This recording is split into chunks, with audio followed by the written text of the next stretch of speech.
questions throughout. If you have any questions throughout, just type them into the chat box. And then once I've finished my introduction, I will send through a link where you can purchase your copy of Sex, Lies and Question Time. And then that will also show you how the chat function works. And that will be very important for our Q&A, which will take place at around 7:15. If you do have questions, type them throughout the presentation and then I'll pass them along to Kate. In conversation with Kate tonight, we have Claire Armstrong. Claire is the national political reporter for the Daily Telegraph, based in the Canberra Press Gallery. A Tasmanian native who moved to the mainland to pursue a career in journalism, she's reported in Brisbane, Townsville and Sydney before she started writing about federal politics in 2019. She has closely followed the issues facing women in Parliament and has won awards for her rural, Indigenous and political coverage. Take it away, Claire. Oh, just be sure to unmute yourself, sorry. Oh, I think I might need to unmute you. Apologies. Give me 1 second.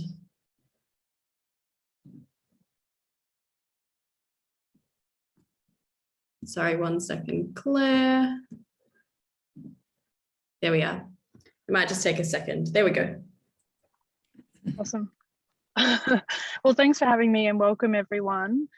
Thanks for the introduction. Of course, it is now my great pleasure to introduce to you all the reason that we are here, Kate Ellis, who was a MP representing a seat in Adelaide for 15 years, retiring just at the last federal election in 2019. During that time, she served in multiple portfolios in the Labor government and was a shadow in the Labor cabinet until she retired from politics. She has written this amazing book called Sex, Lies and Question Time, which explores not only her own personal experiences of the treatment of women in Parliament and in politics, but also that of a really diverse cast of very prominent Australian female politicians. And I'm really looking forward to having this conversation with her, and being a journalist, I have a lot of questions, but I hope that you guys all do too. So welcome, Kate. Thank you so much for joining us. Well, thank you so much, Claire, and thank you to all of the lovely little faces that I can see on my screen. Yeah, no, I really appreciate you all showing an interest in my little book, and I'm looking forward to, I've said to Claire, she shouldn't hold back. She should hit me with all that she's got so we can come up with not just the problems, but maybe a few solutions as well. That sounds like a plan. So to start with, I should just say that I actually was saying to Kate, I read this book on the day after the most recent sort of several weeks of sitting in Parliament, which was obviously the weeks during which we had multiple revelations around the alleged rape of Brittany Higgins, as well as a whole host of other sexual assault and harassment and treatment of women in the workplace issues. So it really couldn't have landed in my lap at a more bizarrely perfect yet horrible time. And I think as much as I really want to dig into the book itself, I'm also incredibly interested to get your perspective on what has been a massive cultural shift in such a short space of time, and maybe what the longevity of that is. But before we kind of get into the now, I guess I wanted to start with the thing that really jumped out at me. For context, I'm 28 years old, so I was acutely aware of our first female prime minister growing up and being in high school and then later in university while she was PM. But I guess it wasn't until you set out the kinds of, in such a, not a clinical way, but in such a clear way, the kinds of separate or different, deeply sexist treatment that she experienced, that I mean, I obviously must have witnessed it, of course I did, but it never stood out in the way that it does in your book. And so I'm interested to know, was there a level of awareness for you at the time of how seriously wrong some of the things she was being subjected to were, or is that something that you found more in reflection, maybe not even writing the book, but later on after her term? Yeah, well, thanks, Claire. I was definitely aware at the time. I guess it's different when people are out living their lives, kind of paying attention to, whatever's making the mainstream news. But witnessing it every day, I could see, one, everything that was being thrown at Julia.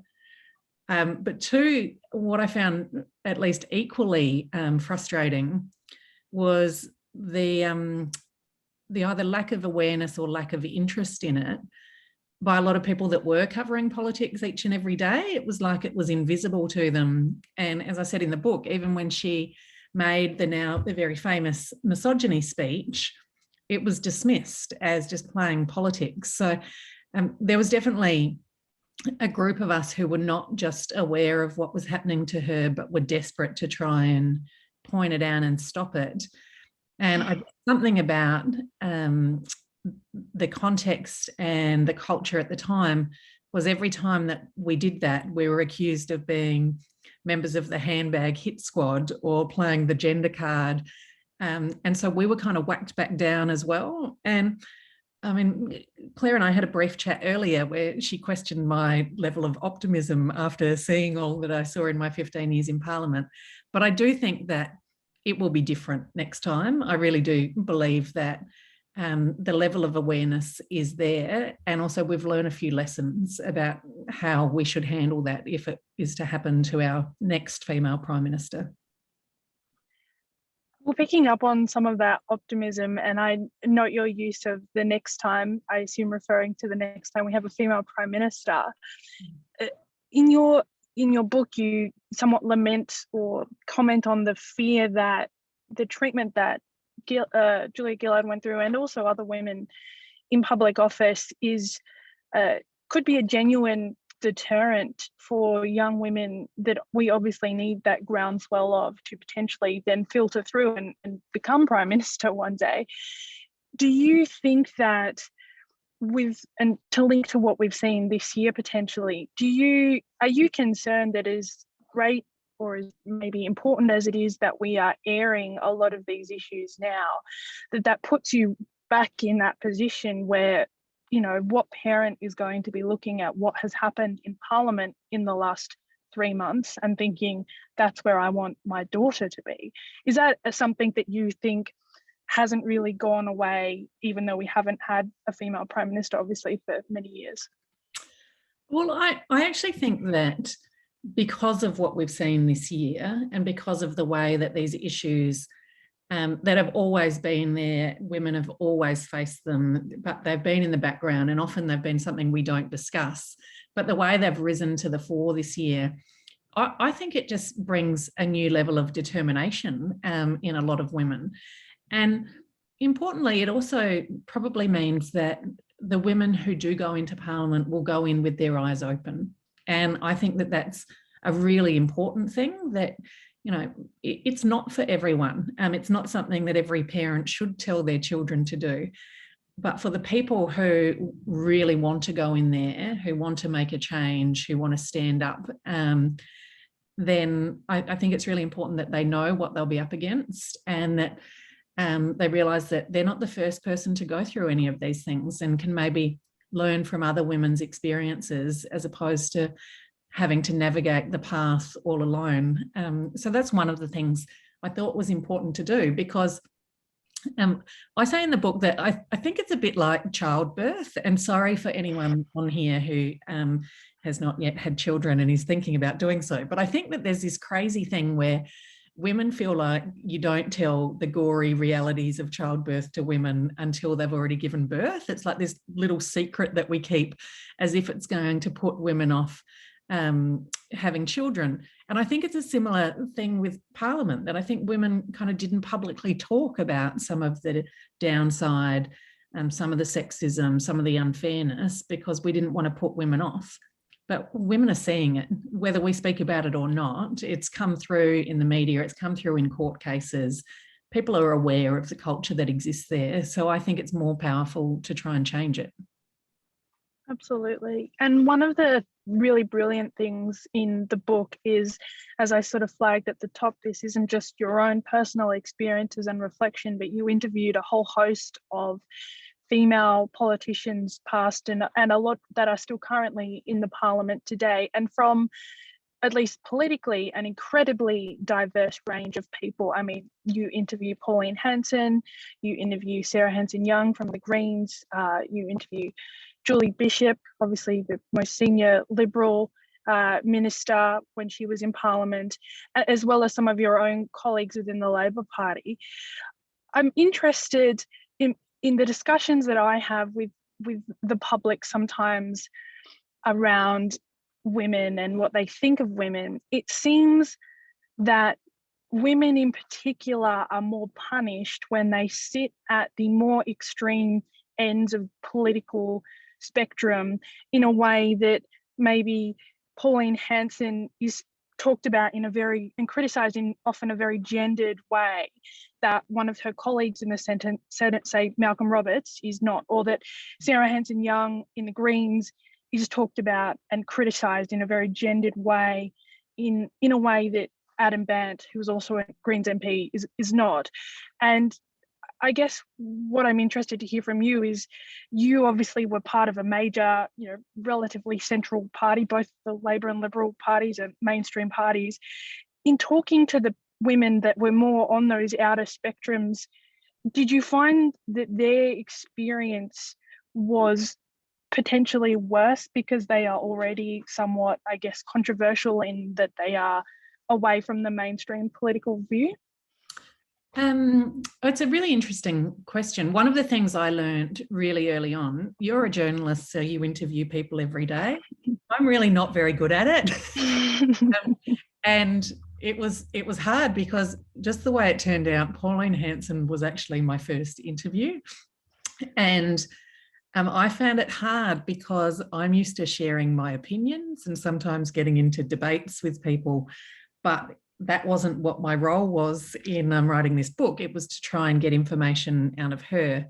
So I actually found it really hard to listen to the recording of that interview enough to do a transcript, because I just kept, I was so disappointed in myself for not speaking up about some things that Pauline didn't recognise that any of the treatment that she'd received was gendered. She thought that politics was hard, but it was hard on everyone. And even the story I was really keen to hear from her was about the time that the pornographic pictures were on the front page of the paper, alleging to be long lost pictures of her that a boyfriend had taken when she was 19. Because I just can't imagine getting up on a Sunday morning, picking up the newspaper, and all of a sudden you see, X-rated pictures that it's saying it's you and it's not. But she didn't seem to realise that that's something that has never happened to a male politician. I think it was more, it was interesting that she didn't see a gender difference in the way that she was treated. But in answer to your question, I think it was pretty evenly spread across the board, the sort of treatment that people were getting. The difference that really came through is that it seemed much harder for women in minor parties because there was much less support. And even worse than that, a number of them spoke about feeling like instead of being supported by the women in their party, they were set up to compete against each other. And there was actually a really bad energy within their own parties because they felt like there was only room for one or two to be promoted and get ahead. So it seemed the smaller the party, the less the support and the worse the relationship was with other women. And that's something that surprised me a little bit. One of the many sort of horrifying anecdotes, if I can call them that, from your own time in Parliament actually stemmed from a photo shoot that really stuck out for me. Was a photo shoot that you did with Grazia magazine, where and I don't want to take the story away from you, but to explain, you've agreed to do these photoshops that are highlighting the impact of airbrushing and all of those kinds of things, and that can have on body image and confidence, all of those kinds of things. You do a bunch of photos. It's going to be great. It's not going to be airbrushed. They, right at the end of the photo shoot, suggest that you jump into a new outfit, tight leather dress, Gucci heels, and that's the picture that they use in the end, which kind of completely derailed, I guess, the message that you were trying to take part in. That's just one example, but did you often find in your time in Parliament that even your best laid plans to send a certain message, particularly to other young women, were derailed by situations like that, where your agency was obviously completely taken away from you? You're not going to be perusing over the contact sheet of photos to pick which one goes in a magazine. Was that a constant, ongoing kind of issue? And I realize that as a member of the media that we often, pick the picture, pick the headline. Was that in particular really frustrating for you? I think I do accept some personal responsibility for the Grazia one in particular. Like, it was really foolish of me not to see that, even though the context of it all was that I was trying to speak to the readers of fashion magazines, who are the ones who are most susceptible to having unrealistic expectations on their own bodies as a result of seeing constant photoshopping. So I thought that was a good medium to use. But I was naive in not realising that the mainstream media would pick the photo that's completely out of context, and it's running a news story that, this young minister thinks that she's some model prancing around. Like, really, I could barely breathe in that dress. And the shoes I didn't even like. But anyway, that's not the point. So I think that it's hard because I don't know what we want. Like, do we want politicians to be authentic and to be themselves and to be a bit different or a bit, kooky or whatever it is? Or do we want cookie cutter politicians? Because to me, it seems like we don't want either. If someone steps too far out of the mold, then they get slapped down as that's not what a politician looks like, acts like, speaks like, dresses like. But at the same time, particularly since I've got out of Parliament, I can see how kind of disheartened people are with politics and feeling like everyone's the same, saying the same lines, saying what they think people want to hear. So I think the media is a part of that as well. But I think as a community, we kind of need to decide, are we okay with people being individuals, or do we want everyone to be trying to fit the mold of what a politician looks like? And for me, I guess it was constantly made very clear to me that I didn't fit the mold. But what I realised is, even when I tried to wear nothing but, baggy grey suits and have, my first election posters, it's really funny looking at them all next to each other, because my first ones, I almost look like I'm the oldest in them. I've got my hair tied back in a very conservative low bun, some little pearl earrings. It doesn't really look like me at all, but I was trying to fit the mold of, what I thought a politician was meant to look like. And it doesn't matter. You get found out, or you get, criticised for anything. So I found pretty quickly that you can't be effective if you're spending all your time trying to be something you're not. So you might as well just be who you are, and people either like it or don't like it. But yeah, I think that's a question we need to have an ongoing debate. What do we actually want from people in our parliaments? I'd be interested to hear what other people think about that. Yeah, I often feel the same. I've just been writing a lot about these issues in the last few months, and I think half the time people are really excited about a politician breaking the molds, coming out, saying what they think, being not necessarily provocative, but definitely starting a conversation. And then the rest of my inbox will be filled with feedback telling me that, that relevant person should get back in their box, because we don't, that's, stay in your lane. We don't need to hear from you on this issue. Boo-hoo, you're a woman, you've been mistreated. Well, you're in public life and you get a lot of money for being there. I think that that's genuinely an ongoing debate that we need a lot more of, and I think that your book will probably continue. Just sticking with... I was just going to say on that, I do think that there is a gender element as well. We like having a few knockabout rogue male MPs, but I think the mould is much tighter for women still.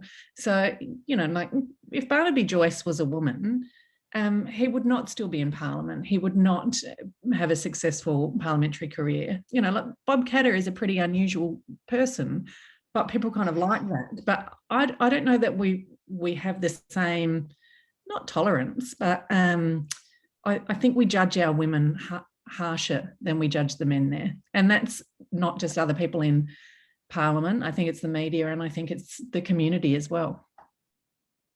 Sticking with the media, and maybe because I'm a member of the Fourth Estate, I kind of came into your book with a few biases around what my job is, and the behind the scenes of everything that I know that we go through that maybe politicians aren't aware of. And you are quite, not unreasonably, but you do chastise members of my profession, none of whom I am here to defend, over some genuinely terrible interactions. One in particular, though, that I wanted to talk about, and I think that from at least the journalist in me is sort of desperate to get your thoughts on, is I find that the media are often it sometimes becomes a bit of a shoot the messenger situation, where and yes, they absolutely have a lot of power to pick and choose what messages and angles that they elevate, but sometimes I want to scream at politicians who complain to me about not the kinds of things that you talk about, but just in general, where do you think these stories come from? They're coming from your colleagues, from your parliamentary friends, enemies, and everything in between. And you obviously experienced that in one of the stories you talk about in the book, where you realize that a newspaper is preparing to write a big story on a supposed love triangle involving yourself in your own office, and you manage to sort of deal with it and get the story killed, but it's really obvious to you that it could only have come from your own side, because no one else would have that sort of intimate knowledge of the various people in your office. And I guess that story in particular stood out to me as something that I see every day, where politicians are often the ones running out in front of these stories to get them in front of journalists and get journalists to believe them and pursue them and put them on the front page or put them on television.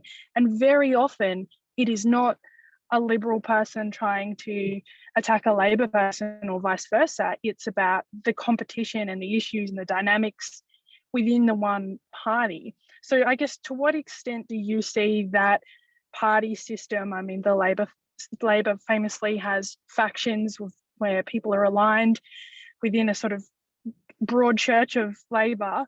To what extent do you feel that some of your colleagues bear responsibility for the kinds of stories like that end up in front of a journalist in the first place? I actually think it's a vicious circle. The relationship that some members of Parliament have with the media, I think it's important that we recognise that I don't think the press gallery are just spectators. You guys are players in the way that our federal political system works. And so the story that you referred to was soon after I was appointed as a minister. I have no doubt it was some of my colleagues, and particularly, we'd just won the 2007 election, had some amazingly talented people sitting on the backbench, seeing me become a young minister and thinking, what's that girlie doing in my spot?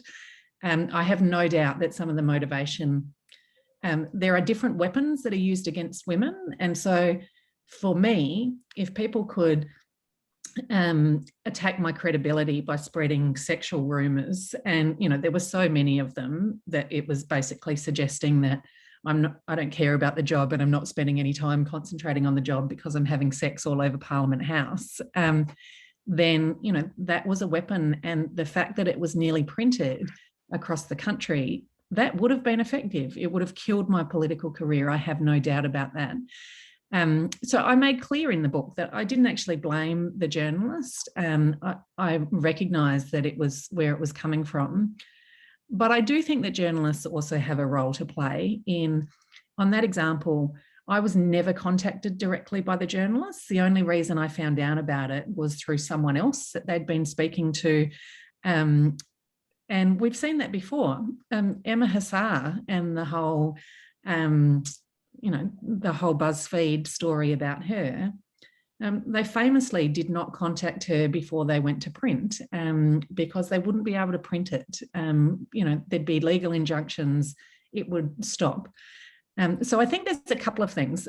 One thing is that I think a lot of people in the Australian public don't realise how often when you read an article and it refers to someone as an up-and-coming backbencher or a rising star, they're very often the same people who are leaking stories and information to the journalist that's writing that story. I can confirm that. And so, you know, they get rewarded for backgrounding, for gossiping, for spreading information that's meant to be confidential. They get rewarded and get spoken up positively. But the other thing is, I was really heartened a couple of weeks ago. I had a journalist who sent me a message saying that she's in the Federal Press Gallery, and she said that she'd heard a rumour that had been spread against a member of Parliament, and it was of a really personal nature. And she said, previously, I would have just believed the rumour and not said anything about it, but I would have accepted that it was true. And she said, but after learning about what happened to you, I actually went to the person and put it to them, and they told me the truth of the matter. And that does two things. It means that, one, it takes the power away from, or that person can't be damaged when journalists check.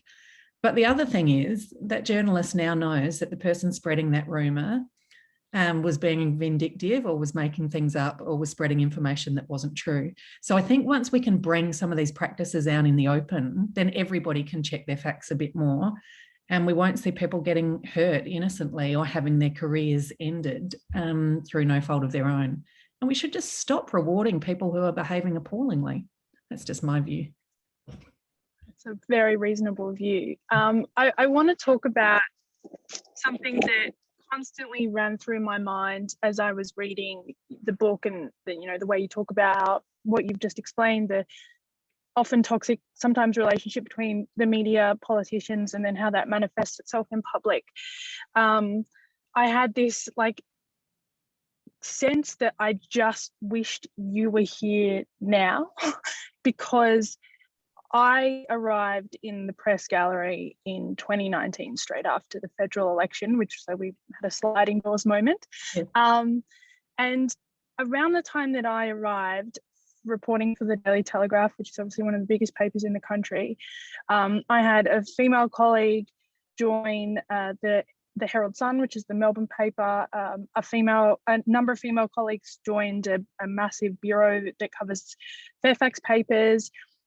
Quite a few. I tried to do back of the envelope calculations, and I think about a dozen women under the age of 30 or barely 30 joined the press gallery in 2019, just maybe because everyone was burnt out after covering the election and they all quit, but a whole bunch of us joined. And the reason I thought about that reading your book, because I read someone very random that I do not know tagged me on a Facebook post during a lot of the initial reporting around Brittany Higgins's allegations of rape in Parliament House, saying that they'd been thinking a lot, they'd been involved in politics a lot, and thinking about what was different now compared to 10 years ago when Julia Gillard made the misogyny speech.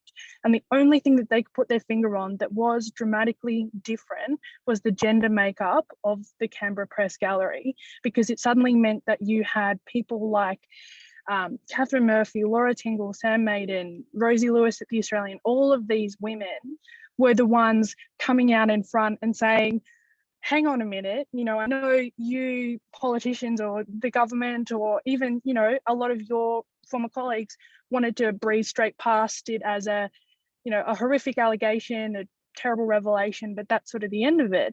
But it was actually the women in the gallery who forced a kind of renewed focus and a sustained focus long enough for us to be in this moment. And I wonder if you feel that you flagged before that the misogyny speech passed a lot of people in the gallery by. I wonder if you feel what you think maybe is different this time around, that's allowed us to have this, not just a public conversation, but there are, we have genuine reviews and investigations and really tangible commitments to try and change and address a lot of the cultural problems that you saw in your time in Parliament. Do you think that that reflection in the press gallery has played a role this time, or are there other things? Is it also the fact that corporate Australia has obviously progressed significantly in the last decade or so? What factors do you think have made us more open to this conversation and open to coming up with solutions now than perhaps we were 10 years ago? I think it's all of the above. I think that, there have been women in the press gallery who have been leading the charge and have been extraordinary, and some have paid a pretty high price in terms of the criticism that they've received in return for standing up and shining a light on these issues. I think it is about gender a little bit. I mean, I think what's happened in the last year is that, sexual assault has been something that we've been largely silent on for a long time. The statistics are 1 in 5 Australian women has been sexually assaulted. So when you actually dig into that a bit deeper, it means there were over 1 million women in Australia who have been sexually assaulted, and many of whom have certainly never reported, many of whom had never told anyone or spoken about it openly until we saw Grace Tame, until we've seen Brittany Higgins. Those conversations have been happening. So I think that women, whether it's us as individuals or our friend or our sister or our neighbour or our schoolmate, we know this issue and we know how real it is. And whereas I think there's still been men in the gallery or men who write about politics who want to turn this all into a political story. I think that there are men. I gave a speech a couple of weeks ago about how I think there's men who just think this is like those left-wing women's activists trying to have a crack at a conservative government, and not recognising that actually what's happened this year is that, women know what's happened in their own lives. And so when they see it can happen in the ministerial offices in Parliament House, then that says to them, why is the government going to stand up and change it for me if they can't even get their own house in order? So I think it is partly about gender, but I also increasingly think it's about being new in the building, having a whole lot of new people come in, because, Scott Morrison refers to it as the Canberra bubble, but it is to some extent. I think that you spend a lot of time within those walls and you communicate with everyone else within those walls. It's really easy to lose touch with what's happening outside. I was just thinking, I'm not sure how this would work, but I think that I would be a much better member of Parliament after having 2 years away from Parliament and in the real world. I wonder whether you can call some sort of bell on people. You've got to go into the real world for a couple of years and then you can come back, because it is different. But I noticed, so I wrote the book before Brittany Higgins, before the Christian Porter allegations, but it was just after the first Four Corners episode, which kind of exposed the sexual relationships going on between ministers and much more junior staff and the issues with that. And the reporting on that was almost entirely down gender lines. The women reporters were recognising there's a problem with power imbalances, but some really good and respected male journalists were saying, why is this a story? This is people's private lives. What's it got to do with the public interest? And I thought that was really interesting because it showed that they just didn't get it. Yeah, well, that kind of leads me to what we discussed before, which is that the landscape has changed significantly since you were writing your book, even though that wasn't very long ago.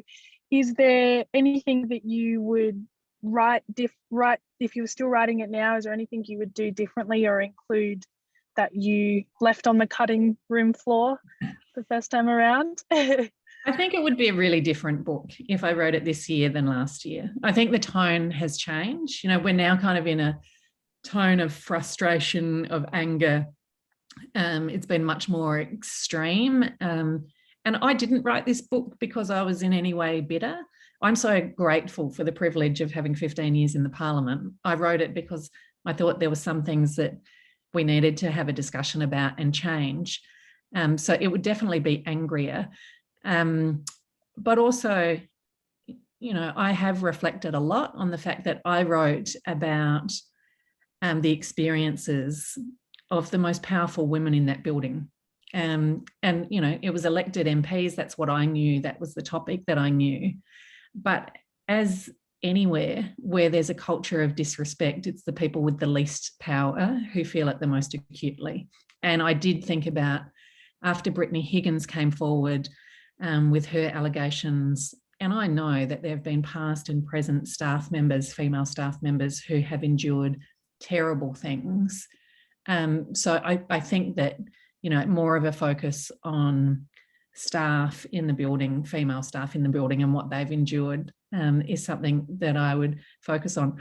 But the biggest thing that I would focus on is, rather than just talking about the culture of politics, I think I'd talk about the system itself. I've decided that politics is broken. The further along I get, I thought people were meant to be radical at university and then get more and more conservative, but I think I'm going the other way, that I look at politics and I think it's not just the culture of the building, it's the system, it's the structures that work there.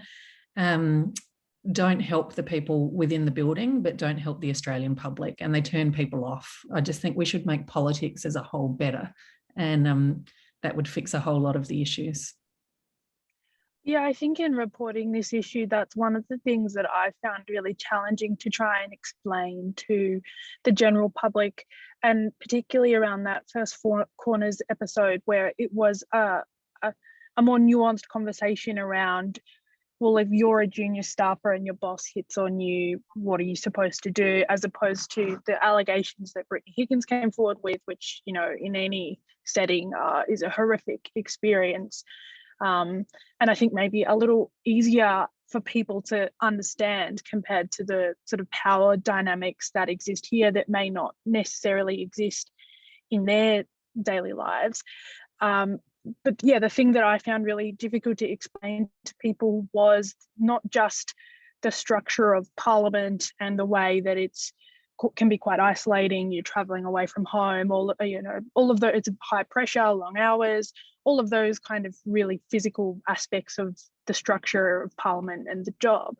But actually the more institutional issues around politics and for me, particularly around a lot of people coming forward now, I can be in the coffee line in the building, and a staffer, an MP, I once had a cabinet minister sort of pull me aside and tell me some horrible experience that they had, not because they wanted to write a story about it, not because they were thinking about coming forward and complaining, but just because they wanted to talk about it to someone. And the issue often, particularly with staffers, was, well, I work for this person, but if I complain, I have to go to another person's chief of staff who is the political enemy of my boss. And I either think that my complaint will be turned into a political attack, or I think that it will be dismissed because the person that I'm attacking is like a future leader or some kind of big heavy-hitting prospect in the party, that it adds this extra layer that you wouldn't get even in a top-tier law firm or a Fortune 500 company. Do you see a way forward for still being able to have politics and people that really identify with certain values, be it even within a party, and also have a system that people who do experience these horrible things can actually trust and engage in? I mean, that's exactly what Kate Jenkins has been tasked with doing in Parliament right now, is come up with a way for people to complain without feeling like they're nuking their boss's chances of re-election. Do you think that there's a path through all of that? I think there has to be several paths. I mean, I think it's shocking that Parliament House doesn't have an HR department, doesn't have a proper complaints process, doesn't have anywhere to go. But I also think the reality of those jobs means that, a huge number of people take on those jobs out of party loyalty, either because you want to help your party get elected or out of loyalty to your minister or MP who you want to see be promoted and succeed.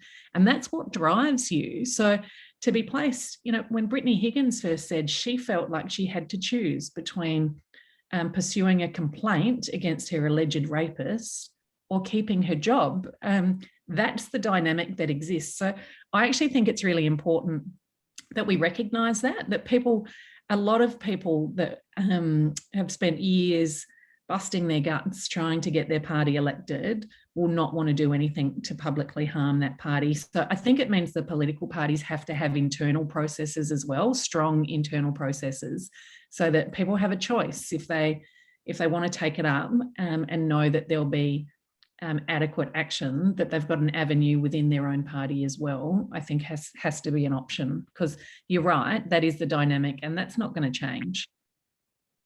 One of the things that many people have commented on and drawn conclusions of varying accuracy is around what is happening at the moment, is the fact that a lot of the cases that have come forward, the allegations have centred entirely around the coalition, around members of staff or MPs in the Liberal Party, and there hasn't been, as many sort of expected, a watershed where the same kind of movement shifted its focus to your own party.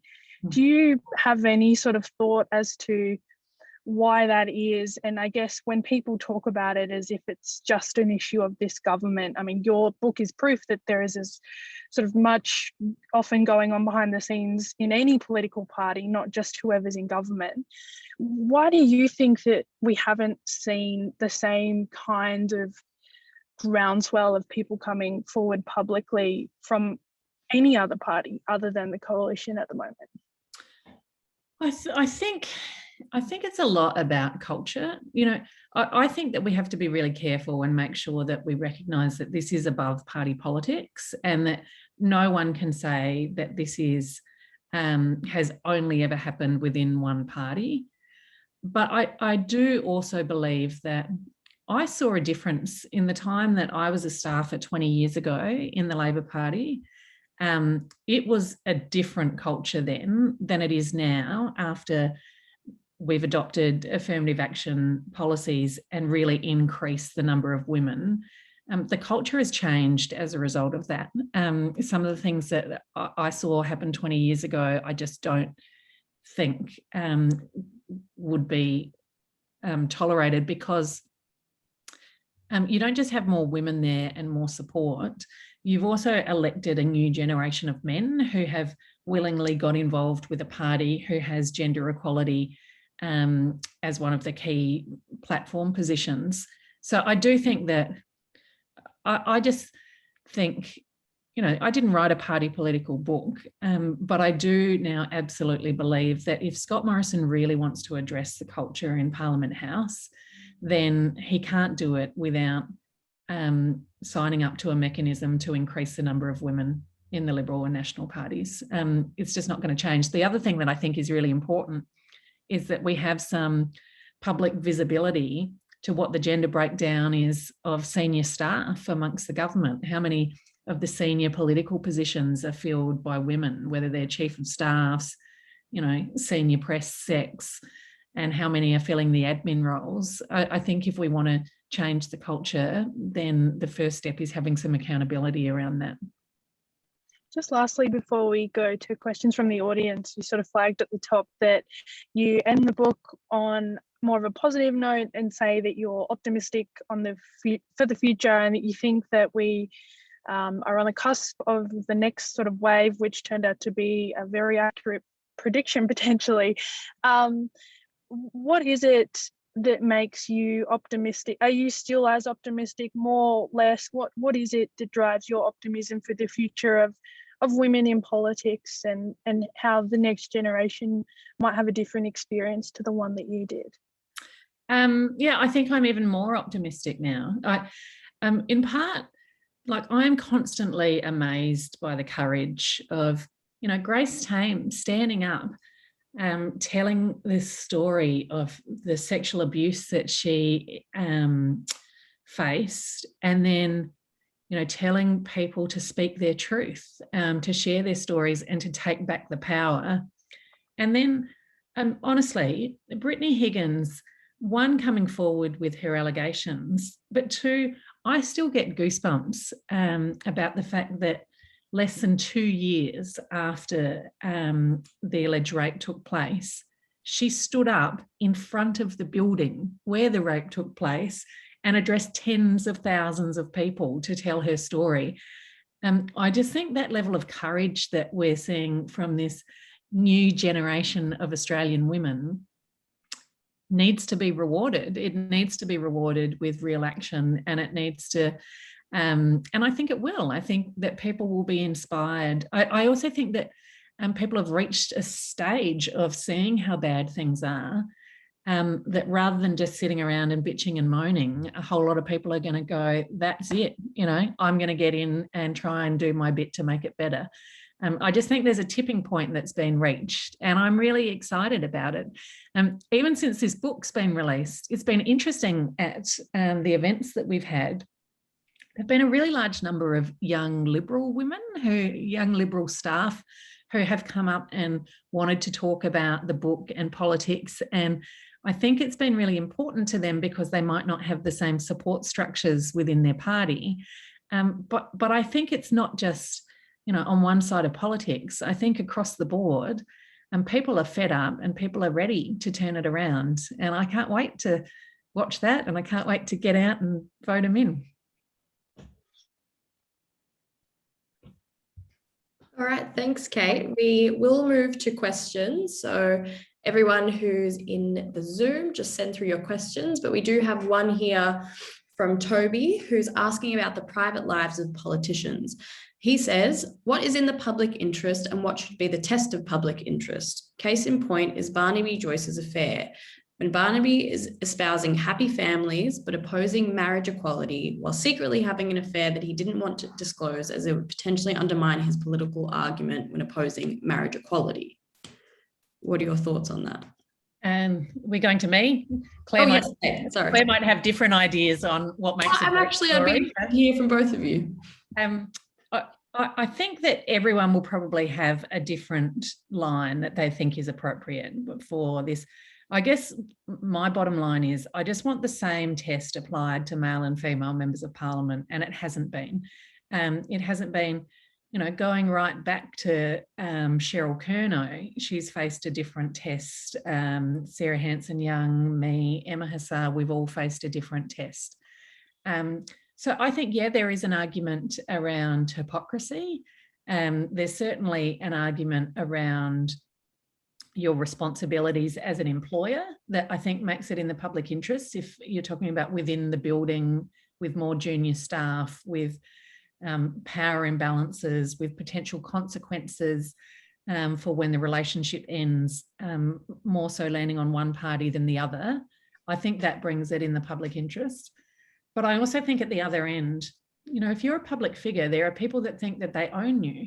I can't tell you how many people thought it was appropriate to give me their views on my marriage. And I find that really bizarre that people can all have their opinions, but why anyone would think it was okay to share those, or, you know, as constituents to think that it's appropriate to email me and expect a response from me justifying my decisions, I think is extraordinary. So, you know, we have to find out what that line is, but it's got to be applied evenly on both sides, is my view. Claire, do you think you should run everything? Look, I mean, for one thing, I absolutely agree that if you have a principle, then you absolutely have to apply it equally, whether it's a young, old, male, female, person of any political persuasion. And the case of Barnaby Joyce, I found really interesting that narrative around his hypocrisy and the fact that he was, you know, built his image on being a family man, all the while, you know, not really being a family man. It kind of came out as a result of the backlash to people thinking that his private life shouldn't have been exposed.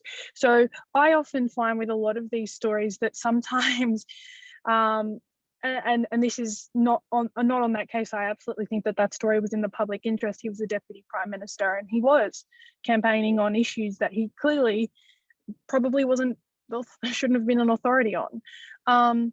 But I think that to suggest that there needs to be a really clear, like, I don't know if that was the full motivation for that story at the time. I think it was, there's a lot of what you put in the page or put on TV is the final product of something that is an iceberg. It had so much background and context behind it. And the thing that I find really interesting in what maybe does and doesn't pass the pub test is that the reasons behind it often change. I think the most recent example that I can do is, everyone is probably acutely aware of the story that broke toward the end of this sort of cycle of sitting weeks about the men engaging in solo sex acts on the desks of female MPs, and the narrative around whether that was or wasn't fair to identify those people has really shifted, because I think that it is not a clear answer. People will have different bars for what they think does and doesn't pass the pub test. And as a journalist, part of what's really important is being able to assess to the best of, often sometimes you're just your own personal belief, and then hope that the debate around whether that is valuable or not valuable, or okay to do or not okay to do, informs your next decision. And the way that I can, further highlight that is there's obviously been a lot of focus on allegations that members of the Prime Minister's office backgrounded and said negative things about Brittany Higgins' family to journalists. And I think the really important part about that discussion is that no member of the public would have read a negative story about a family member of Brittany Higgins, because no journalist reported it. And it's an entirely separate debate about whether that sort of thing should have been going on. But it does show that there are clearly lines that the Fourth Estate hopefully is sticking to. And I think had someone crossed that line and tried to undermine Brittany Higgins' allegations by talking about her loved ones, they would have been rightly called out for it publicly. And so I think it is a shifting debate that you get better at the more we have these conversations. And unfortunately, it is a bit trial and error. And some people will think that a thing that's been reported isn't appropriate, but that feeds into what happens the next time and the time after that. Definitely. And with the role of the media ever changing and people, thinking that it has different roles, I don't think a fine line will ever be drawn as to, no one will know where to draw that line. But I think the debate does need to continue on a case-by-case basis. We do have one question that's come in from Christina, and this one's for Kate, and she says, any regrets from your time in Parliament? No regrets. I don't really believe in having regrets. I do think going into politics so young had many pros and many cons. I think that probably my ability to stand up for myself or to own the space that I was occupying would be very different now than it was when I was, first elected at 27. But no regrets. As I said, I just think it's an amazing privilege. I really do. And I never lost sight of that every day that I would walk into that building, I would look at it and think how extraordinarily lucky that I was to have a chance to work representing the community that I love and standing up and fighting for what I love. So I don't have any regrets about that. No, so I'm going to go with no. I don't sound very certain about that. I know, I'm still pondering it. Yeah. And then talking about young women working in the political sphere, Claire, how, as a young female reporter on politics, how are you navigating that world? Have you had difficulties? Yeah, I think you'd wouldn't be a human if you hadn't found the last 2 months in this building pretty challenging, particularly as a young woman. Things. It's really complicated because it's an amazing moment in history to be a part of and to have an ability to contribute to and potentially shape the outcomes of. But at the same time, I've said during the conversation that I have had so many people come up to me and want to just talk about their horrible experiences of, and sometimes it's not even as something as like an assault or harassment, but maybe they were out at an event, the boss hit on them, they rejected the advance, and then a week later they weren't really called upon in a meeting with that person. And how do they prove that they think it's because they turned down an advance that all of a sudden they're like, these women see the direct impact of their decisions every single day. It isn't a delayed reaction. If you're seen out drunk one night in Canberra, it doesn't suddenly contribute towards you developing a reputation over time. The next morning you come into work, people are going to be talking about it.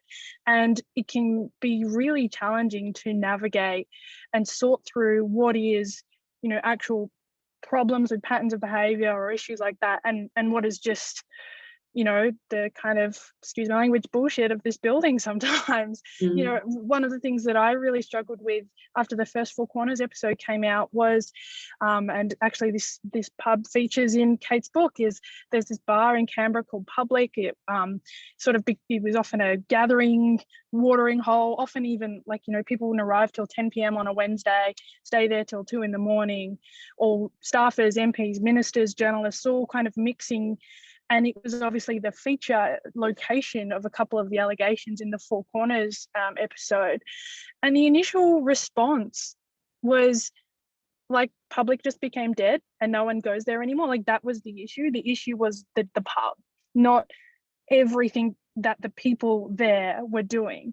And so I think as a young woman here, it can be incredibly frustrating, because as much power as I wield as a journalist and being able to promote and highlight stories, I don't control everything. And for me, it was so frustrating to watch that the group think, the reaction, the knee-jerk reaction from ministers and staffers was, well, we better not go to that pub because it's been embroiled in some controversy, not let's have a long hard look in the mirror and deal with the cultural issues that have maybe been exposed here. So I get angry a lot. It's good that there's long gaps between sitting weeks sometimes, because sometimes you really need it. And I also think it's really important that I stay connected with people outside this place. One of the things that really struck me during all of the Britney stuff was, so I was talking to my mum, and she wouldn't be like, oh, I was scrolling through Twitter and like, here's the clues of like what I think this person and this allegation is. It'd be like, God, I was thinking about when I was 16, I had my first job at a hairdresser and I had to quit after 3 days because the owner, tried it on with me in the back room and I wasn't having any of that. So I left. It just has sparked this mass moment of storytelling of women's personal experiences in a way that it's not about, it is about Britney, but it's not about Britney. It's about their version of that. And I think for me, what has been really hard overall as a young woman has been watching, in reality, a lot of the men who still run this place, this building, this institution, not get that moment. And I think we've seen that with the Prime Minister, that a lot of his missteps have been about recognizing that something needs to be done, but not being able to see clearly what that was. So a very long-winded, rambling answer to what it's like being a young woman in this building at the moment is frustrating, but also kind of inspiring as well, as I said, to be able to be a part of it. Yeah. I like what you said about needing to stay connected to people also beyond politics, to give some context to how the rest of the world is going as well. Kate, did you find that as well, needing to be connected to people beyond politics? Yeah, I was really lucky, I think, in that, my best friends are my friends from primary school, high school, university. And now I'm entering this amazing new world of school mums, which I'm only a couple of months into, but it's extraordinary. And that was always really important to me because, as Claire said, I think you get a better picture of what's resonating and what's not. But also it's really grounding. You could go through where, you'd said something stupid at a press conference, all of your colleagues were laughing about it. You were, getting abused by people who follow every word that every member of parliament makes at every press conference. And then you spend some time with your friends from outside and realise they don't even know it's happened. Like most normal people don't even know it's happened. They don't care and they don't think it changes an opinion. I think that's really important for members of parliament to have that grounding and be able to put things in perspective. So I was really, really lucky. Yeah. Well, it's just on 7:30, so I think that's all we have time for tonight. Kate, do you have any closing words you'd like to give?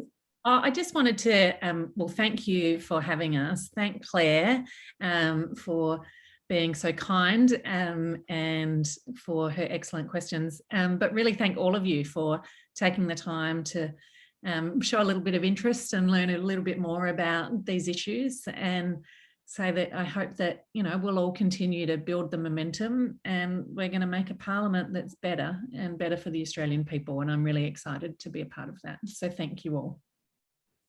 Great. Thank you, Kate, and thank you, Claire. I think if everyone in the audience could chat to you, they would also say thank you for such an inspiring and complex conversation that we've had tonight. Just thank you for your time.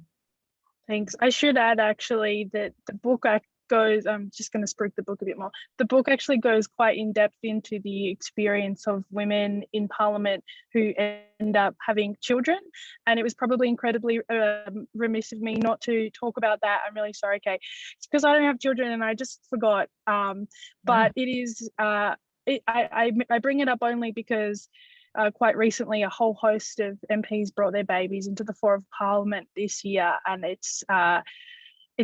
that photo is a good antidote to some of the anecdotes that are in the book. But I encourage people to go and read it because there's a whole heap of stuff that I didn't even get to.